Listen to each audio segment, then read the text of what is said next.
Yöneticiler Allah'ın helalini haram, haramını helal yapıyor mesela. Zina haram. Bugün 18 yaşından sonra kendi hür iradenle 18 yaşına kimliğine zina edebilirsin. 18 yaşından sonra mesela içki haram Allah'ın kanunlarına göre. Bugün baktığı zaman sistemde helal. Bu ayeti kıyasladığımız zaman bunları destekleyenler bunlara ibadet etmiş olmuyor mu?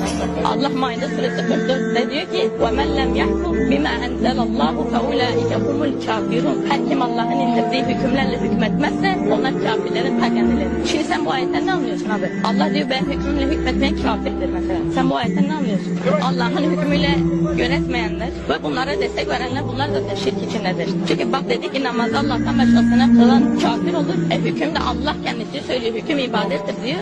Hükmü Allah'tan başkasına veren nasıl kafir olmaz ki bu ayetlere göre? Sen mesela Müslüman olmak için ne gereklidir abi? Nasıl söyleyeyim? Müslüman olman için bazı toplumlar diyor kelime-i şehadet getir, namaz kıl, oruç tut. Bunlarla yetmez abi. Bunlarla yetmez. Senin ismin Muhammed olsun. Sen Kabe'yi kaç kere hac et. Ondan sonra ne bileyim kendini dört dörtlük Müslüman zannet. Bunlar seni kurtarmaz. Allah ne diyor Müslüman olmak için? Bakara suresi 256'da diyor ki فَمَنْ يَكْفُرْ بِالْتَاغُوتِ وَيُؤْمِنْ بِاللّٰهِ. Her kim tağutu inkar eder ve Allah'a iman ederse